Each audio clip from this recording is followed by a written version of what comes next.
When did you realize that hard work does not always pay off? By Ask Reddit. When they reward you for getting your work done well by giving you everyone else's work to do. Pretty much every job I've had. I feel this in my soul. None, I guess that's why they get paid so much. They've implemented creative strategies for cost savings and efficiencies . Oh my god, my boss is rewarding me with his work currently. Look how generous I am letting you do this. This will be great experience for you. I called out my boss for doing this instead of holding my other co-workers accountable. While at my job I do make overtime, it's not worth the extra money to he working 14-hour days. He acknowledged it was a problem, but instead of holding my co-workers accountable, he always fell for their excuses, and ended up taking on the extra work that wasn't technically his job. I've given up talking to him about it because it's not my job to teach him how to manage. That's why he makes the big bucks. Work smarter, not harder, that's what I've learned. Yep. Smarter not harder is critical. What's the least I can do and still keep my job, used to be a question for lazy people. Now it's a prioritization strategy for survival of the person who is stuck doing 2 to 3 people's jobs for one person's pay. I never ever called off. And yes, I understand now why that is not a good thing, but when I was young I thought you went to work unless you were on your deathbed. At a staff meeting, boss was reading everyone the riot act for calling off too much and his second in charge said, well, except for vertical parachute, they've never missed a day. Boss said, really? I never noticed. Lesson learned. Edit, thank you for all the upvotes and awards. And no, I don't work for that jerk anymore, I have a great job with amazing coworkers and supervisors. Smiley face. Had a coworker who never missed time, always did OT and did what was expected. Semi-annual performance reviews came through and he got a 4 out of 5 on attendance. I.e., no one was allowed to score 5/5. No one gets top score because some MBA thinks that will keep them motivated to work harder next time. Yup. The wondrous minds of out-of-touch management. Out-of-touch management like wet water. Effective management is a bane of modern corporate and, by extension, modern capitalism. Most of the times, they either do nothing, or screw POO up for no reasons other than feel validated. Some MBA thinks none.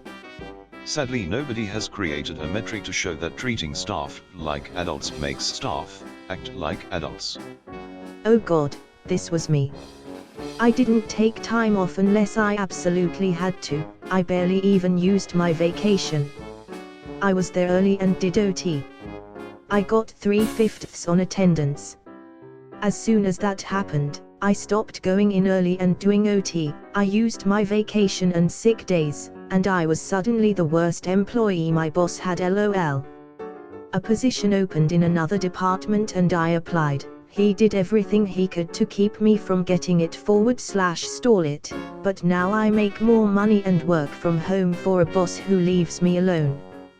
Seriously, use your vacation and don't overextend yourself, they'll take advantage of anything they can. This is precisely why I refused to work unpaid overtime at my last job. I saw how people who were willing to work extra hours were taken advantage of, and I knew my mental health couldn't handle that. Fortunately, my current job emphasizes the 9 to 5 work hours literally within the first 5 minutes of orientation, and so far they've stuck to that. It's an awesome place. Hey, I once had a manager tell me that my review outcome was outstanding, the best possible, but that because he'd have to justify that to his managers he was only giving me an official rating of exceeded expectations, the second highest. I did not respect that manager. We has a guy single-handedly saved the companies from tens of millions of dollars of loss by completing a 2-year project in 6 months. He worked 14 hours /day around the clock and took work calls at 3 a.m. every night for months. His performance review was meets expectations. That I am aware of. He got no extra compensation. But his boss got a big promotion. Yup. What? The actual F-in F. FKKKKK this. To score a 5, you have to break in after hours and work. Now you know better. Still only a 4.9/5, which obviously rounds to a 3/5 on your performance review. Well, I'm sure lots of other people noticed. Easily retail. Those performance-based raises are deliberately rigged to not give people the best raises. I only really understood how much when I became a manager and was overruled on how much to give my employees a raise when I gave them a 5/5. I was told, and I quote, "No one is a 5/5. She came in whenever we called. Stayed late whenever we needed. Was the epitome of the perfect employee and was well loved by everyone that shopped there." They changed her evaluation from a 5/5, which was I believe a 50-ish cent raise, still not enough, to a 3/5, which was a 10-cent raise. She quit a few weeks after I told her, and no one we've hired has been half as productive as she was. I find it super interesting that companies don't realize that it's better to pay someone 20% more that works as hard as 2 people than to hire 2 people. They are stupid. 99% companies doesn't understand that one happy employee do a better job than 2 unhappy. It's not just the measurable job performance, it's reflected in the customer experience. There's a retailer near me that treats their staff very well and actually staffs adequately. You can always find help, and the staff are always helpful. Find someone that is. Because the staff stick around and actually want to be there. Worked this office job for 9 years, ever since I turned 16. They kept giving me responsibilities, never any pay raise beyond the minimum they had to, all the while telling me how I was indispensable. Then COVID hit and they laid off all my co-workers. They told me I could stay, but for less hours than before, and definitely no pay raise, just more responsibilities, either working from home or in an empty office. I declined the offer and quit right then and there. Felt pretty cheated though. I think the dangling of the carrot is something I would tell most young folks to not follow. Get some experience and a few skills and move on. Companies will always dangle that carrot that the big pay raise is coming soon.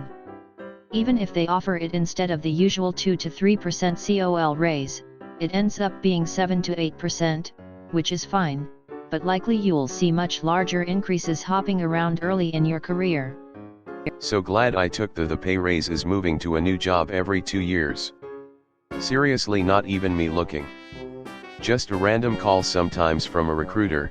I ask for 20% more of what I'm making, get 30%. Stupid not to take it. So I always moved. Went from 45k to 75k. That's how you supposed to do it. That's such a long time to commit to a place.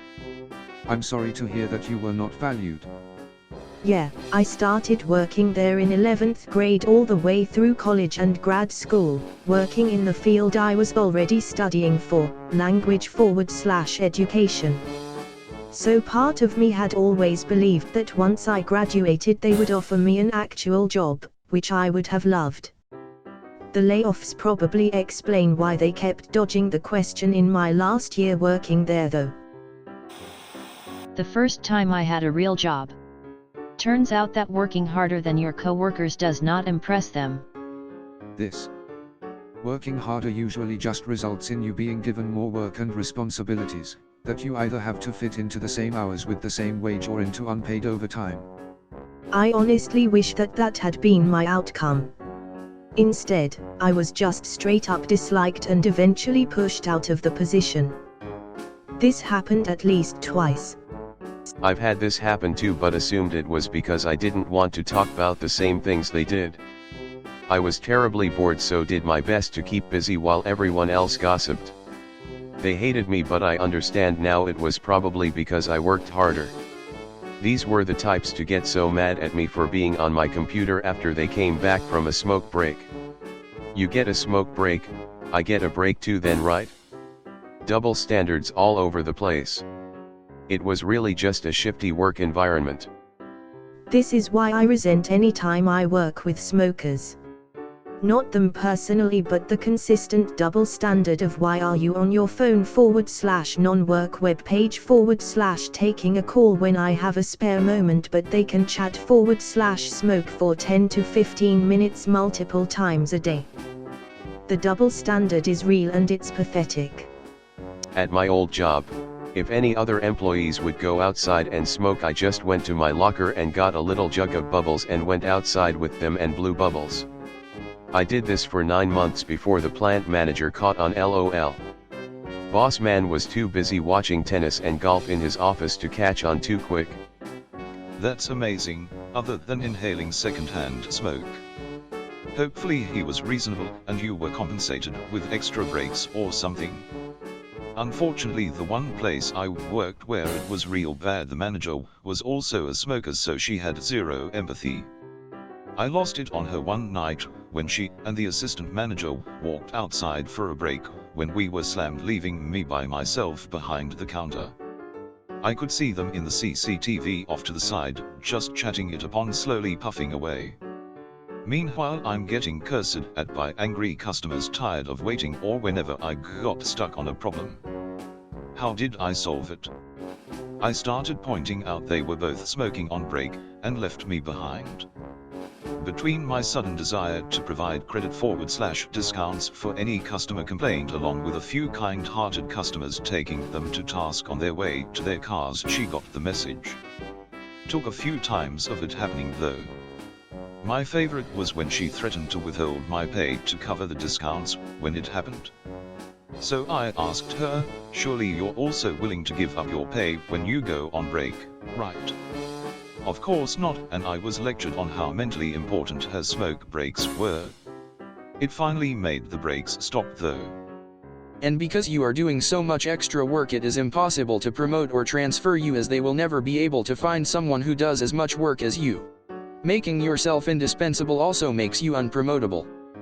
This is a great point, although it seems counterintuitive at first. I managed to get an hour with a very successful person in my industry.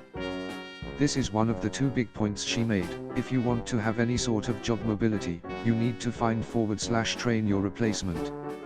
I only get the first but as I told them to their faces, I didn't get a job so I could make friends with a bunch of slackers. As an introvert, giving me the silent treatment is basically playing into my hand and results in them not being able to ask me for assistance. I'm not sure what they could do really.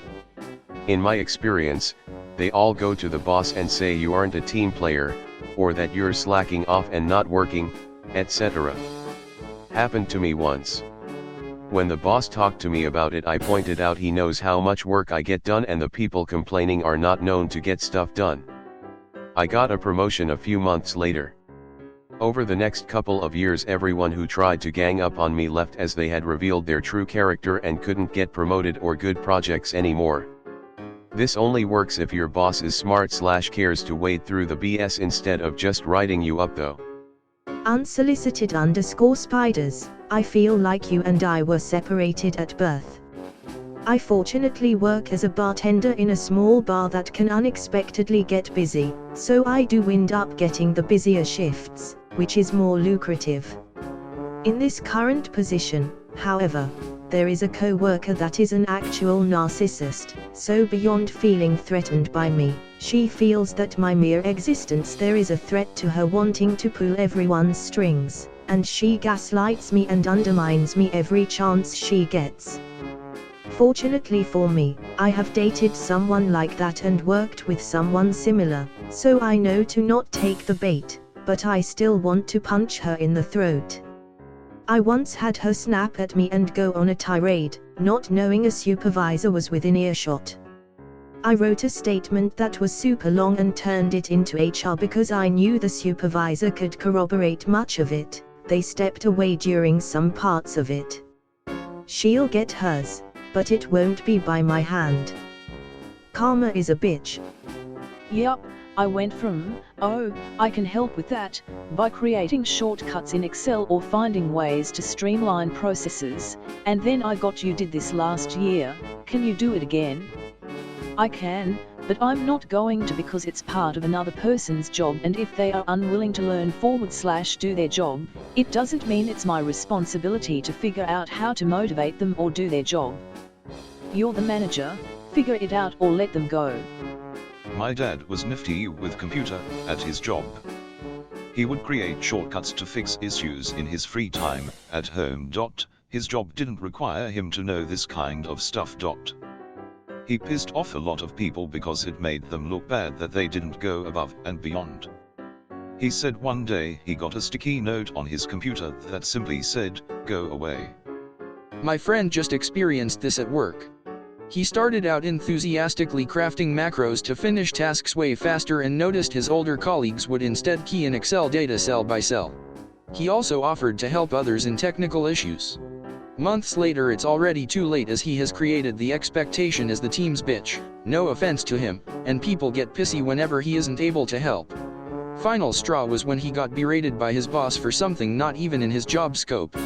I did told him to just F-care everything and watch anime at some corner at work, let them find a new bitch. I've experienced being rewarded with more work for doing fast and excellent work before. I'm not saying that one must key in Excel data cell by cell when that job can be done with shortcuts and macros. Do the best you can but never let anyone know of it. Just say you're not done with said task yet. Temp work taught me how to pace myself really fast. Finishing a job early and efficiently just meant you'd get sent home and make less money. Poor person. You're supposed to keep all the macro stuff to yourself. Let the buffoons do it the hard way while you take a fraction of the time and slack off the rest. Don't work harder, give the impression you're working way harder while doing the bare minimum.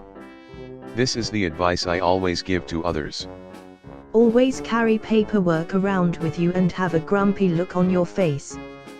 When I was at McDonnell Douglas years ago, I would occasionally need to visit another building for something. One time I had a clipboard with some paper on it, and I looked angry because I had recently had an argument with my wife. Everyone who saw me coming practically ran away. And it took a minute to realize what was going on. If I was happy and walking slow, someone might ask, "What are you doing here, and do you need me to answer any questions?" If they are not sure who you are and why you are there, looking angry and holding a clipboard makes you radioactive. Everybody wants someone else to deal with whatever the issue is. This is just a different take on the George Costanza.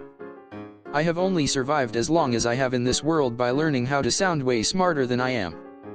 But it's a double-edged sword though, as it also puts you in place to be promoted down the road.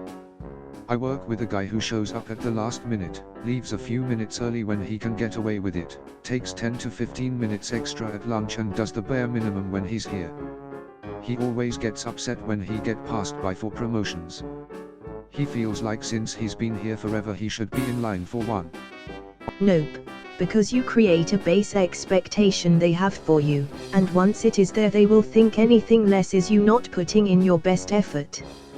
It is why where I work I always advise not suggesting or creating any new procedure or standard unless it benefits your own / your co-workers' workflow.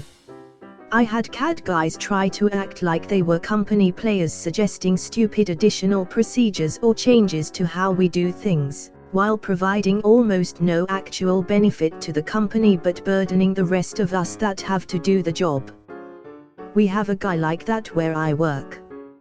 He was hired to replace a guy who was basically the supervisor. He has not taken on that role in the last 2 years due to some reason. He always tries to tell me that I need to streamline my processes in SolidWorks. Funny thing is I am always turning my designs in way under the allotted deadline and have at the minimum 60 designs waiting in my files just in case something is needed without warning. The poor guy is always behind in his job, but always sticks his nose in what I'm doing. That is no way to be put in the management position he wants. Me personally, I'm just happy to make the pretty art things. No management aspirations for me. Yeah, it's make them insecure about their job. Worked hard at my first job for an entire year after a 20 cents raise. Got a 10 cents raise after that year. while a guy that avoided work got 40 cents. So I avoided working too hard for a year and got a 40 cents raise. No bullpoo. Also passed up a crew leader position to work in an easier area, then they made me a crew leader anyway in the new area. I didn't even ask. The company I work for now does some ass backwards stuff too. It drives me nuts. Progress takes time, and there's a fine line between getting stuck because you're too good at something and getting moved on to promote you. Progress takes time, and there's a fine line between getting stuck because you're too good at something and getting moved on to promote you. And that is why you change jobs every few years. I'm too specialized and have a cush job right now, so nothing else is appealing.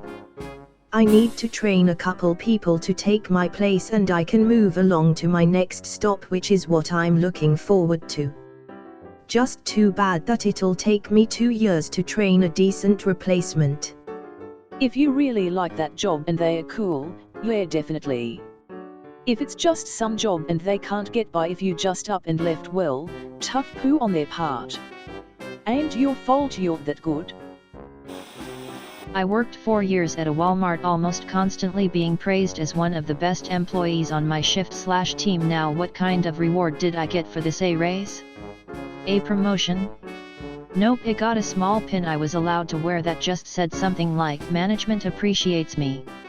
Expecting a lifelong career in the supermarket field, starting at the bottom as a box boy, progressing to clerk, then sundries debt. Head only to have the company sold and not be rehired, a stab in my back. My dad worked for the same company for 33 years as a manager and retired with a full pension money bag. He knew the company was going to be sold but didn't tell me. Another stab in the back. Kroger can eat poo. Why the F wouldn't your old man say anything? He had stock in the company and was sworn to secrecy. Company loyalty vs love for his only son. F him. My mom worked at a small second-hand child's clothing /toy store.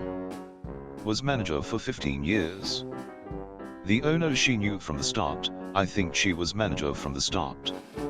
Anyway, the owner sold the company without ever offering it or even consulting with her on it. She was bitter obviously, but tried to work with the new owner but couldn't do it. The new owner didn't know anything about how to run a store. I worked Cap 2. I was straight up told in front of the whole crew by my supervisor that I was the hardest worker in the crew and everyone should try to do what I do. Well, he ended up asking for a demotion for himself. He hated the job. They promoted one of the lazy guys who always took 30-minute breaks instead of 15, always showed back up from lunch hour late, then went directly to the bathroom for effing ever, was always high as POO. Granted, I was high a lot of the time too, but not like this guy. I left for unrelated reasons and I watched as he started balding in his 20s from all the stress, and then fired in like a year. I saw how it works, though. The guy with his nose cheek deep in someone's asshole is the guy who gets promoted. Hard work means nothing to them, because they were never the hard workers. They don't want to promote you because managers don't do POO anyways, and if they promote hard workers, they have no more hard workers to actually do all the goddamn work. Hard work means nothing to them. Not true at all. The hard workers never get promoted, because they need you to keep doing your job well. That is why bums always get promoted. Nobody will miss them if they stop doing their job. I used to work at a blow molding facility.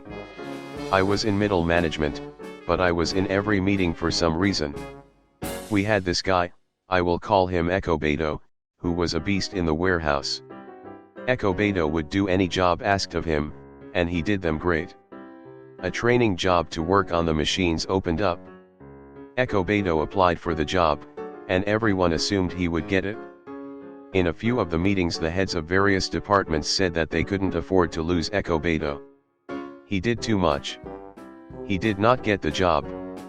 If you want promotions at a job, just do the bare minimum. Say POO like, "That is above my pay grade," or "I am not trained to do that." You get the gist. From my experience, you have to do consistently well, but you don't ever have to do great. We like to think that there is a scorer keeper, that each time we add value, someone is accurately tracking that. Nope. Instead, management remembers three things: your best performance, your worst performance, and your most recent performance. So just try to be consistently good, but don't take risks to be great. Yeah, I'm stealing a lot of that from Daniel Kahneman, but dude got the Nobel Prize for a reason. Pooh works. I would like to add to this that it's important to recognize when opportunity is presented. Most of the game is stepping up just before an upward position is available. I'm not saying that I've sandbagged my performance before, but I have certainly given 120% when I noticed a sea change before my direct managers did. As a person that has managed a large staff before, I will say that the worst thing to do is to try and be too technical with rules and breaks. Not that you should give up break time or anything like that, but if you make concessions, make sure you let your supervisor know that you are willing to do it because you want the best for the team. Make sure you leverage that somehow in the next few days with an equal request like 15 minutes extra on a lunch break. These are the details good managers will notice. Companies and managers that are too rigid in policy enforcement don't often promote from within. That being said, if you find yourself stalled out in upwards mobility, lateral moves to competing companies will often work out pretty well. This is 100% true. Also, where I work, the easier jobs with more freedom are generally given to the lazier, less motivated employees because management knows they'll do less damage in those positions.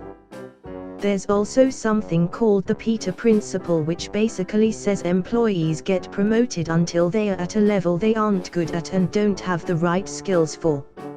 You excel at a position, management likes you, you move up, rinse repeat, until you get to a job you're not as good at, you don't get promoted, and now you and your company is stuck with you in a job that you're not as good at.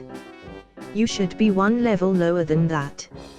It's the difference between a manager and a leader. A leader stands up for his team and pushes back against unfair or unrealistic expectations. A manager stands up for the corporation and pushes back against his employees' wants and needs so the corporation thinks that everything is fine. A manager is a job title, and a manager can be a leader as well. None. High turnover apparently doesn't affect the next quarter enough because every place I've ever worked ever still treats labor like human garbage. Which is demonstrably absurd, given how expensive recruiting and training is. But it's often another department, so the manager responsible for the high turnover doesn't get blamed for it. It's stupid, but a lot of companies are like that. In all fairness, when I worked for the same company, one of the co-managers told the assistant manager to push the hard worker more to get stuff done. If you push the lazy ones, they will just leave. And they expected you to stick around to pick up the slack for him. Disgusting. I see it all too often. I was already picking up his slack. I remember this one time he was throwing the truck and I got back there with him to help him out. Offered to swap the hard work for a bit to give him a break. It was a big truck. He just left me high and dry to do all the work while he was outside the truck chit-chatting with the stand and talk guys. I got talked down to because I wasn't doing a good enough job. Last time I ever helped him with anything ever again. I worked at a grocery store for 3 years, waiting for a decent raise. Realized I needed a skill, so I went to school and got out. F retail. I worked in retail at a very busy grocery store. Within 6 months, I was offered a promotion, which involved a lot more responsibility. I was receiving my 6-month raise a couple weeks later, and it was a $0.16 I went to my manager, told her that I was putting my all into this new role, and that the raise was unreasonable. I then went over that person's head to their boss, who was fond of me, and I promptly received $2 more per hour. That's the kind of company you want to work for, and it was also clear to me that day forward that my boss was going to cover their own butt and not go to bat for me. LOL, me too, but restaurants. I decided to weld and now I'm making real money. I worked for a few years at BJ's. First year I got a 59-cent forward/hour raise, which was unheard of because I'd been hired far higher than what cashiers were hired at. I got glowing reviews by the person who reviewed me.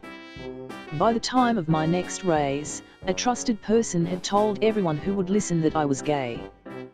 This led to a lot of gossip, harassment, and bullying on the job. My reviewer, the same woman from before but who just happened to also be a devout Christian, gave a harsher review and I got something like 9 cents. I went from being super well liked to suddenly a pariah, all because of my sexuality. It was effing awful, and I knew that it didn't matter how effing hard I worked if some Bible thumper was going to use it as an excuse to hate me. I was a really bit of a people pleaser when I was younger. Tried to do everything to make life for everyone easier, turns out that they just took advantage on me. Givers need to know their limits, because takers don't have any. So true, I need this plastered on my wall, thanks. We always discover it 5 to 10 years too late, sad smiley. This is profoundly profound. I don't see this logic being offered up very often. Hear ye, hear ye. I would be the first one in, last one out. First to volunteer for a project, always stayed to clean up. When I realized people liked the rebel and took advantage of the goody two-shoes, I stopped volunteering my time. Wow, I sound bitter. I suffered from this as well. After much soul-searching, I realized that I didn't respect myself properly.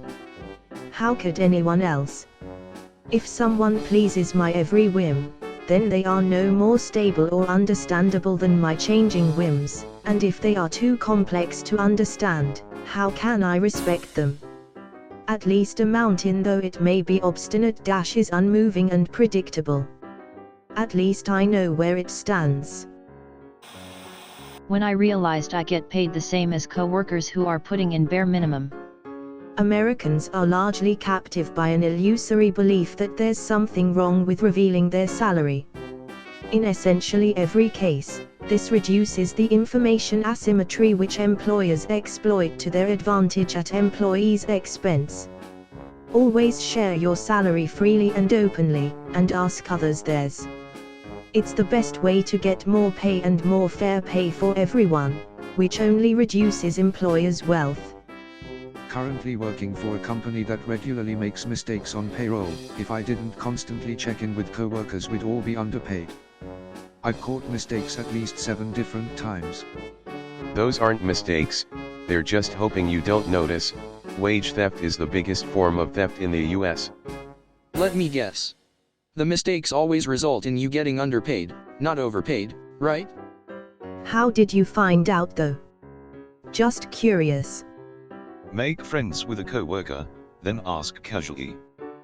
We went through budget cuts /furloughs, and it was pretty easy to extrapolate between the dollars saved and those who it impacted. There wasn't one particular moment for me, but the saying, "It's better to be lucky than good," is oh so true at times. Sure, working hard helps, but being at the right place at the right time is often overlooked by those that purely equate hard work with success. Edit. I do believe that working hard can give you more opportunities for luck and success, but it's not guaranteed. Malcolm Gladwell talks about right place, right time in Outliers. It's fascinating. Also made me realize how much luck there is in succeeding. Sometimes we do all the work, and it's not at the right place or right time, so we still fail. It's all about who you know. Even Jeff Bezos and Bill Gates acknowledge that luck played a part in their success. There's an NPR podcast by Guy Raj, SP, that I used to listen to that interviews successful entrepreneurs and covers how they got where they are. He always asks how much of their success is luck and how much is hard work, and they almost always answer that they work hard, but that it's mostly luck. I think the show you're tailing about is How I Built This, and yeah, it's a good program /podcast. Guy Raz. And their parents' money. Being at the right place at the right time is often overlooked by those that purely equate hard work with success. As a Fong engineer that joined about 15 years ago, I concur wholeheartedly. Luck is always a huge factor, but I think a lot of people prefer to believe they did it all on their own. Software engineer at another large tech company, not specifically Fong but similar level, here. Yup, it's luck. I got my job because I happened to talk to the right person at a networking event and they gave me the contact information for the guy who would end up being my first manager.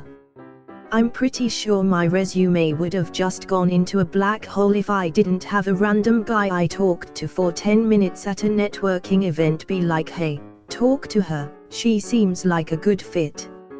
Now getting into the job once my foot was in the door was because I knew enough to pass technical interviews. But none of that matters without that luck that gets you the interview anyway. You can be the greatest engineer ever, but that won't get you a job unless you can get in front of someone who's hiring to demonstrate that.